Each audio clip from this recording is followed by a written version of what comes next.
आपका नाम क्या है?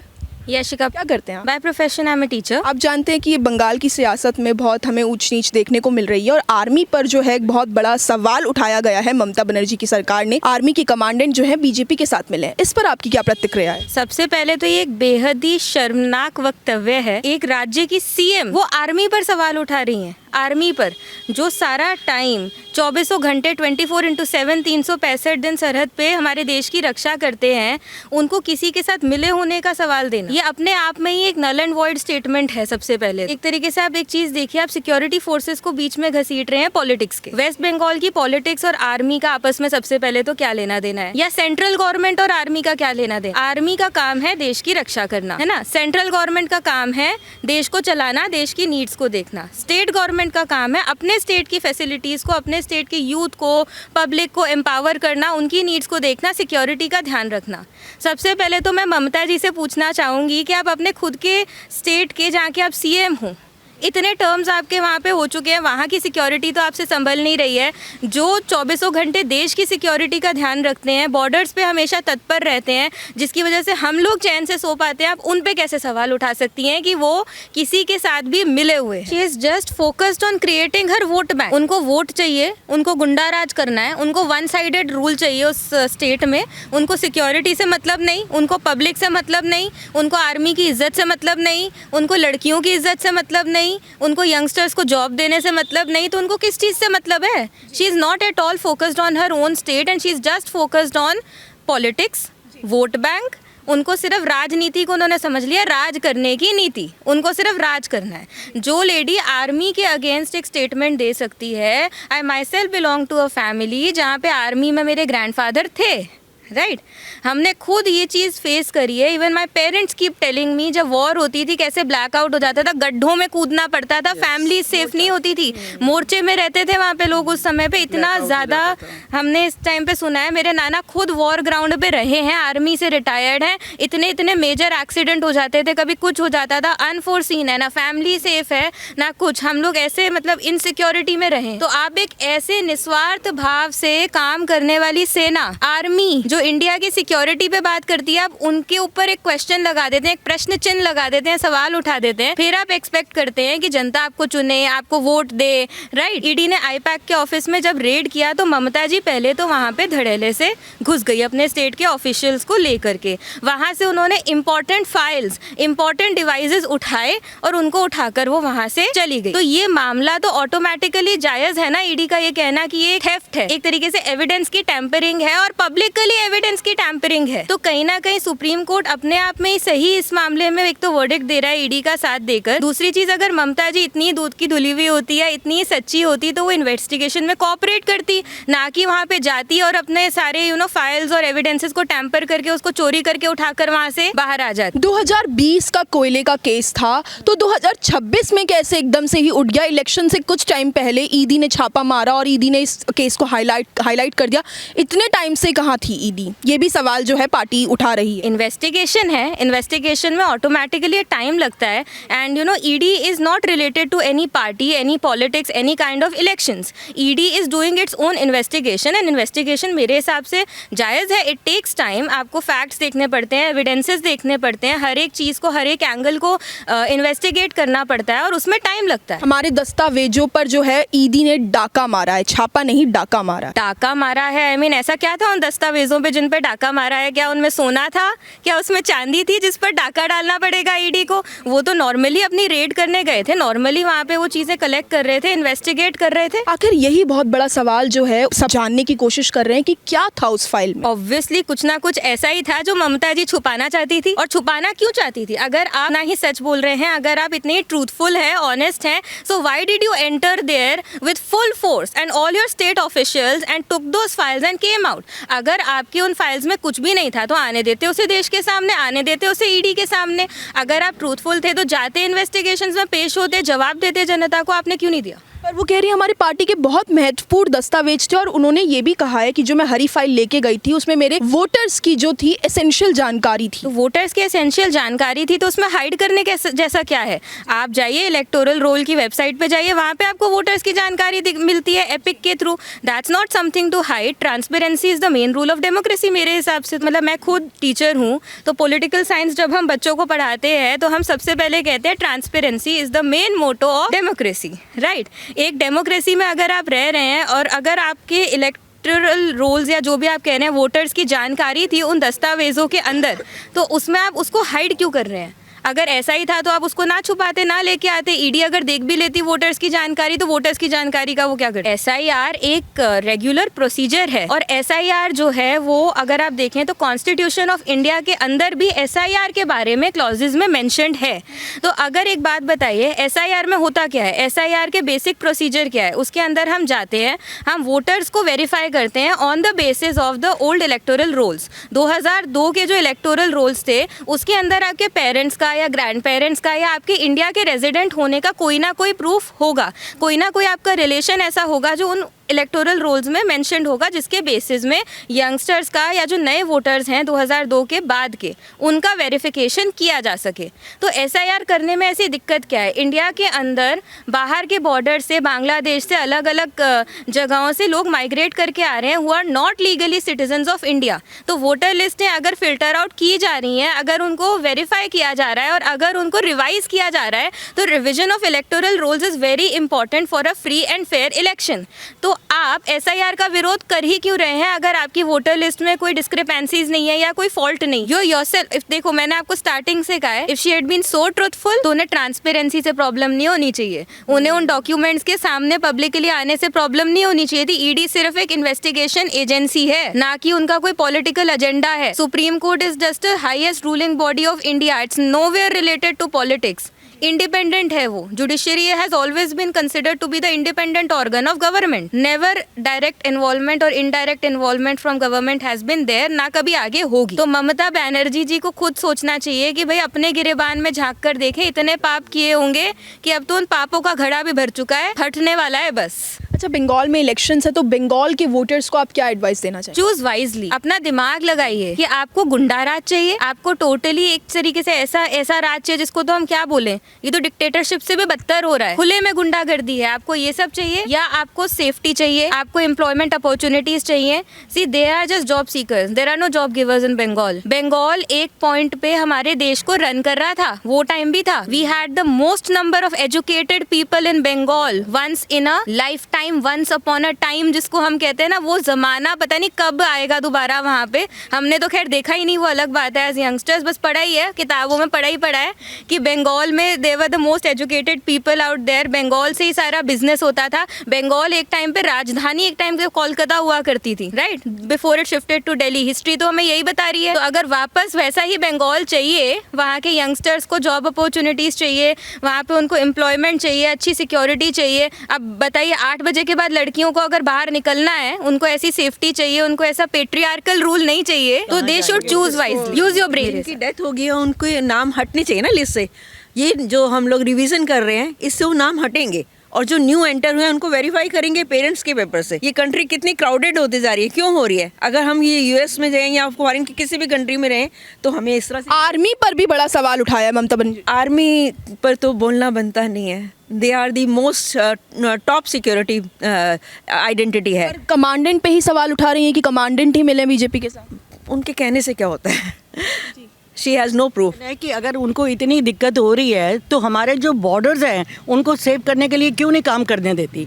इतने टाइम से हो रही है, तीसरी टर्म है उनकी, उसके बावजूद भी इतना कुछ हो रहा है। डॉक्टर की भी हत्या हो गई, हर थोड़े दिन के बाद कुछ ना कुछ होता है, बॉडीज़ को पेड़ों के ऊपर टांगा जाता मार के, कुछ किया जाता। तो सिक्योरिटी कहाँ है? शी बीइंग ए लेडी, उसके बॉर्डर्स तो सेंट्रल गवर्नमेंट में, लेकिन गवर्नमेंट कोशिश करती है तो ये करने नहीं दे रही है, क्योंकि वहाँ से लोग आते हैं, जो वहाँ से लोग आते हैं वो अपने वोट के लिए लिए ये बना रही हैं, बैंक पे अपना कर लेती हैं कि हमारे मतलब नाम में आ जाएगा। उनका नाम क्यों नहीं काटने देती हैं, क्यों नहीं ये मतलब सिक्योर करने देती? इनके मन में कोई मतलब कुछ ना कोई तो है ना, इसीलिए फाइल वगैरह सारी उठा के लेके गई। क्यों लेके गई हैं? अगर आपके दिल में कोई चोर नहीं है तो आप ऐसा काम क्यों करती हैं? आप सिक्योरिटी के वाइज जो है आर्मी के ऊपर आप ब्लेम लगा रही हैं और चीज़ों के लगा रही हैं, अपने आप को खुद क्यों नहीं देखती कि आपका स्टेट कितना सिक्योर है? आपके घर में कोई आर्मी से होता तो आपको मतलब कैसा लगता है इनका ये जो बयान आया है? बहुत बुरा लगता है, क्योंकि आर्मी तो हमारी जो देश की रक्षा के लिए है और हमारा जो देश है एक हिंदू राष्ट्र है, तो हम जो उसके लिए सारे जने मिलके जब हिंदू राष्ट्र के लिए हम काम करते हैं, हमारी जो जितनी भी सिक्योरिटी है, हमारी आर्मी इतना काम कर रही है तो किसके लिए कर रही है? हम सब लोग रात को आराम से सोते हैं तो हमारी सेफ्टी के लिए ना, हमारा देश सेफ है। तो अगर इतनी चीज़ों के लिए उनको इतनी चीज़ें बुरी लगती हैं तो वो इलेक्शन के लिए क्यों बार बार इतना आगे आती हैं? छोड़ दें, अपनी जगह को छोड़ दें। हमें भी बुरा लगता है क्योंकि वहाँ पे ना तो जो मतलब कोई शांति है ना कुछ है, हर दूसरे दिन कोई ना कोई लेडीज़ के लिए कोई ना कोई प्रॉब्लम होती है वहाँ पे। बीइंग ए लेडी ये कोई बातें नहीं है, अच्छी बातें नहीं है ऐसी चीज़ों के लिए। हम तो चाहते हैं कि इसके ऊपर एक्शन होना चाहिए, बहुत बड़ा एक्शन होना चाहिए, क्योंकि ये सिक्योरिटी का मामला है। तो Mamata Banerjee as a CM आपको कैसी लगती है और आपको लगता है कि उनको फिर अब आना चाहिए सरकार में?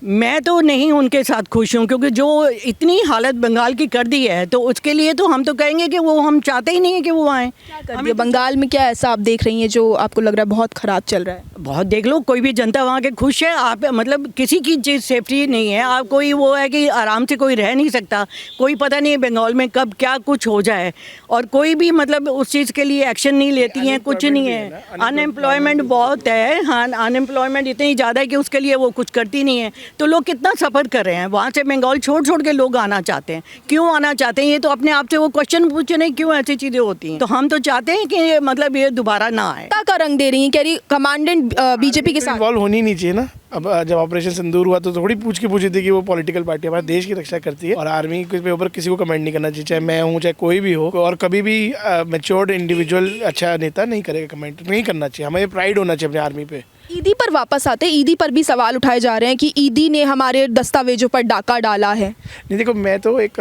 कॉर्पोरेट में काम करता हूँ, तो ऐसी कोई स्ट्रैटेजी नहीं होती जो इतना कॉन्फिडेंशियल हो। भाई स्ट्रैटेजी यही हो सकती है कि उन्होंने कहाँ कहाँ पैसे दिए होंगे तो उसकी लिस्ट होगी। या मतलब आपके एक पॉलिटिक्स में क्या स्ट्रैटेजी, मतलब हमारी यहाँ पे इलेक्शन हो रहे हैं, आप लोगों को क्या दोगे? पैम्फलेट दोगे प्रचार के लिए? आप लोग अगर डोर टू डोर कैंपेनिंग करोगे और क्या होगा? कोई ऐसी चीज़ तो इसके अलावा करते नहीं। भाई पॉलिटिकल पार्टी क्या रैली हो रही होगी, रैली की डेट्स होंगी, टाइम होंगी, लेकिन ज़रूर अगर वो लेकर भाग रही है तो ज़रूर में कुछ पैसे का लिस्टिंग होगी कि भाई कहाँ से किसको कितने देने हैं, कितने लेने हैं। तो ऐसा वो क्लियर दिखता है कि आपको एज अ चीफ मिनिस्टर ऐसा बिहेवियर रखना ही नहीं चाहिए। अच्छा आप जैसे आज सुप्रीम कोर्ट ने कहा कि लॉलेसनेस हो जाएगी। आप सोचो किसी के घर में रेट बढ़ी, उसके सीएम आ गया कहीं का और उठा के फाइल लेके चला गया। ऐसे थोड़ी होता है। फाइल में वोटर्स की इन्फॉर्मेशन थी, कह रही हैं। वोटर के किसको कितने पैसे दिए उसकी इन्फॉर्मेशन हो सकती है। वोटर की लिस्ट तो यशिका जी ने बताई दी आपको कि भाई ऑनलाइन अवेलेबल है, डाउनलोड कर लो, उसमें कोई बहुत बड़ी पर मनी लॉन्ड्री का केस तो 2020 से, इलेक्शंस के कुछ टाइम पहले इतना बड़ा केस फिर से उठाना। ऐसा होता है कि ऐसे तो बहुत सारे केस अभी भी चल रहे हैं। अभी भी कभी कभी लोग 2000 का केस भी उठा लेते हैं, कोई दंगे का केस 20 साल पुराना उठा लेता है, तो उसमें कोई प्रॉब्लम नहीं। जब तक सबूत मिल रहे हैं तब तक इन्वेस्टिगेशन चल रही है। अब या तो कोई केस क्लोजर तो हुआ नहीं है, जैसे मान लो सुशांत सिंह के केस में क्लोजर हो गया जी, ऐसे कोई क्लोजर तो हुआ नहीं केस में। पुलिस है 10 जगह से, अब आप देखो इतनी पुलिस लगी हुई है तो भी सीएम फाइलें उठा लेगी, तो 5 साल तो पुलिस वालों को भी पता करना पड़ता फाइल है कहाँ। जब पता करी तो पहुंची तो वाले के भाग गई फाइलें। तो ऐसे ही है ये, फिर अब 2 साल फिर लगेंगे फाइल ढूंढने में कहाँ गई। तो टाइम लगता है हर चीज़ को, इन्वेस्टिगेशन है। और 1000 केसेस हैं ईडी के पास, इतने सारे करप्ट घूम रहे हैं मार्केट में। तो आर्मी पर भी जो सवाल है वो भी गलत है। नहीं, आर्मी पे 100% गलत है। आर्मी देखो हमारे लिए, मेरे को तो बहुत, खुद नेशनल मतलब बंदा रिस्पेक्ट करता हूँ, मैं कंट्री को बहुत लव करता हूँ, और आर्मी को किसी को कुछ नहीं करना चाहिए। सिंगल आंसर है कि आर्मी पे है कि भाई आप कि आर्मी पे कुछ नहीं बोलो, बाकी आपस में जैसे भाई 2 पॉलिटिकल पार्टी तो मैं कर लो, कोई नेता कर लो। अब आर्मी एक ऐसी संस्था है, भाई हम रात को सो रहे हैं, वो आर्मी के टेंशन से सो रहे हैं। अगर हम बॉर्डर सेफ हैं आज हमारे, आज भी मैं पढ़ रहा था, तो वो आर्मी की वजह से है। तो इसलिए आर्मी को भैया इस पॉलिटिकल से बाहर रखना चाहिए। निस्वार्थ काम कर रहे हैं वो हमारे लिए। हम सो रहे हैं, वो हमारी रक्षा कर रहे हैं। और उनकी जॉब देखो ना, वो अपनी फैमिली से कितना अलग रहते हैं। सत्ता का रंग देना आर्मी को कोई जायज़ है? गलत है, बिल्कुल गलत है, प्योरली रॉन्ग। उनका कोई लेना देना नहीं है। हाँ, वो देश की रक्षा करते हैं, बॉर्डर्स की रक्षा करते हैं, दूसरी कंट्री हमारे पास हमें अटैक ना करे उस चीज़ की रक्षा करते हैं, और वी फील सेफ। और सुप्रीम कोर्ट ने डीजीपी और टीएमसी को और कमिश्नर को भी जो है नोटिस जारी किया है। सुप्रीम कोर्ट ने आई डोंट नो व्हाई। वो इसलिए कर रहे हैं ना ताकि वो आके बताएं कि भाई जो फाइलें उठा के भागे हो क्यों भागे हो। अब कमिश्नर, आपने उस वीडियो में देखो, कमिश्नर साहब खुद साथ में करके गेट बंद करवा रहे हैं और जाके कर रहे हैं। मैम ने भी देखा था, तो वहाँ पे फाइल बंद करके जा रहे हैं। तो क्यों भाई आके आपको एक्सप्लेन तो करना है सुप्रीम कोर्ट को कि भाई आखिर क्या हुआ, भाई उस दिन ऐसा क्या ट्रिगर किया आपको कि वो आपको वहाँ भागना पड़ा। कह रहे वो आईपैक का हमारा ही ऑफिस है।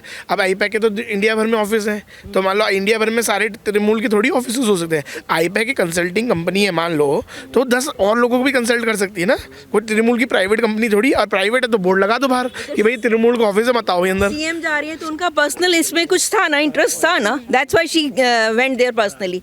सो ये हाईलाइट कर रहा है कि सीएम का क्या इंटरेस्ट था। आईपैक इलेक्शन स्ट्रैटेजिस्ट है उनकी पार्टी की, तो सुप्रीम कोर्ट ने जो है याचिका दायर कर दी है कमिश्नर को, डीजीपी को और पार्टी को। इस पर क्या कहेंगे? देखिए, आईपैक जैसा कि अभी आपको बोला गया कि वो एक कंसल्टेंसी की कंपनी है ना। तो आईपैक के अंदर अगर सीएम धड़ेले से अंदर घुसती हैं तो उनका कुछ लेना देना है, ऑब्वियसली वो तभी घुसती है। नंबर 1, उन डॉक्यूमेंट्स में कुछ है ऐसा जो वो छुपाना चाहती हैं। वोटर की लिस्ट तो क्लियरली नहीं है, वोटर की लिस्ट तो पब्लिकली आपको अवेलेबल मिल जाएगी, किसी भी वेबसाइट पे हैंडी है वो, राइट। तो वो वहाँ पर एक तो पहली चीज़ वहाँ पे वो गई क्यों, फिर अगर वहाँ पे पुलिस की सिक्योरिटी इतनी ही अच्छी थी तो वहाँ पे पुलिस क्या कर रही थी उस टाइम पे, पुलिस वहाँ पे क्यों नहीं थी, वो डॉक्यूमेंट्स वहाँ से निकले कैसे? Question number 2 there it arises, right. तो as a common person being in public मैं आपको यही बोलूँगी, I would not feel safe in such a state जहाँ पे लॉ एंड ऑर्डर का मजाक बना दिया जाए खुलेआम। There is zero law and order. जैसा कि अभी सभी लोगों ने कहा भी है कि वहाँ पे दंगे फसाद होते हैं, ओपनली पब्लिक में होते हैं। There is too much of violence, there is गुंडागर्दी। वहाँ पे लोगों को मार दिया जाता है पब्लिकली खुलेआम, पेड़ों से बांध के लोगों को वहाँ पे जला दिया जाता है, वहाँ पे रेप हो जाता है। आरजीकर मेडिकल कॉलेज का केस तो आप लोगों को मालूम ही होगा अभी तक, that's totally happen in the public eye, है ना। तो आप जहाँ पे खुलेआम वहाँ पर यंगस्टर सेफ नहीं है, वहाँ पे लड़कियाँ सेफ नहीं है, वहाँ पे एजुकेशन नहीं है, वहाँ पे एम्प्लॉयमेंट नहीं है, वहाँ पे सिक्योरिटी नहीं है। अरे आप आर्मी की बात करते हो, आप बॉर्डर्स की बात करते हो, आप आईपैक की बात करते हैं, आप ईडी पे सवाल उठा देते हैं, आप सुप्रीम कोर्ट की जजमेंट पे सवाल उठा देते हैं, which is the highest court in the country, है ना। खुद कहा है कि तो 8 बजे के बाद लड़कियां बाहर ना निकलें। उन्होंने खुद कह दिया कि 8 बजे के बाद लड़कियां बाहर ना निकलें, तो इसका क्या मतलब है? कितनी सुरक्षा कर रहे हैं? जो अपनी स्टेट को सेफ नहीं रख पा रही हैं। सारी चीज़ें जो वो करना चाहती है वो करवा लेती हैं, क्योंकि पुलिस अगर उनके हाथ में है तो जो चाहे कोई भी केस हो रहा है वो अपना पुलिस को मिला के जो हंगामा करना होता है वो कर लेती है, दिखा देती है कि हम तो कुछ कर ही नहीं रहे ऐसी चीज़ें। तो पब्लिक को तो समझ आती है, हमको बेवकूफ़ तो है नहीं है, दिल्ली में रहते हैं, लेकिन हम लोग ये चीज़ें तो सारी समझ आती है क्या हो रहा है क्या नहीं है। तो उसके अगेंस्ट तो हम तो बोलेंगे ही बोलेंगे, क्योंकि हमारा देश है, हम अपने देश के लिए तो सिक्योरिटी मांगते ही हैं ना इन चीज़ों के लिए। तो हम क्यों जाएं इन चीज़ों के लिए कि जो इतना हंगामा बंगाल के अंदर कर रखा है। बंगाल की सीएम है ममता बनर्जी, अगर वो अपनी स्टेट को सेफ नहीं रख सकती और कुछ कर भी नहीं सकती, तो मैं तो चाहूँगा वहाँ कोई इलेक्शन भी ना हो और सीधा प्रेसिडेंट रूल लग जाए, और तभी उस जगह की सेफ्टी है। और आर्मी का तब इंट्रूजन मांगे वो, तब आर्मी वहाँ खड़ी होगी, तब उन्हें को आर्मी का रोल समझ में आएगा कि आर्मी क्या कर सकती है। Let them give chance army, so that there should be a president rule. इससे ज़्यादा बंगाल में अब कुछ नहीं हो सकता, क्योंकि वहाँ ओपन रेप है, सामने पब्लिकली सब कुछ हो रहा है, पब्लिकली लोगों को आग लगा दी जाती है, पेड़ों से बांधकर कैरोसिन डाल के जला दिया जाता है, घरों से निकाल के मारा जाता है। वहाँ तो टोटल नरसंहार हो रहा है। तो अब उसका कोई और निवारण नहीं है। वहाँ से ममता को हर हाल में हटा देना चाहिए, उसको खुद वहाँ से हट जाना चाहिए। लेकिन वो ढीठ है, वो नहीं हटेंगी। उनको अब चाहिए कि हिंदुस्तान की सरकार मिलके उनको वहाँ से हटाए, वहाँ पे प्रेसिडेंट रूल लगाए, जब तक कि नया इलेक्शन नहीं हो पाता। बांग्लादेशी रोहिंग्यास की एंट्री है और वो यहाँ आके इतनी वो इमोशनली हमसे बैगिंग करते हैं कि हमें दे दो दे दो दे दो। एक्चुअली तो वो हमारे यहाँ पर एंट्री उनकी वैलिड नहीं है, आए हैं और सिंपैथी लेके भीख मांग के अपना बसते जा रहे हैं। SIR का तो विरोध कर रही हैं वो। SIR का विरोध करेंगी ना, क्योंकि एंट्री दी हुई है उन्होंने, नाजायज एंट्री दी है। अगर वो SIR हो जाएगा तो पता लग जाएगा कितने यहाँ पर हैं, कितने बाहर से आए हुए हैं और वो क्यों आए हुए हैं, ऐसे कैसे। लगता है आपको इलीगल इमिग्रेंट को बाहर निकालने के खिलाफ है ममता? बिल्कुल खिलाफ है, तभी तो वो इसका विरोध कर रही है। अदरवाइज हम लोग तो नॉर्मल बिहेव कर रहे हैं। होना चाहिए टाइम टू टाइम रिवीजन होनी चाहिए। अगर पुनर्निरीक्षण हो रहा है तो इसमें कोई बुराई नहीं है।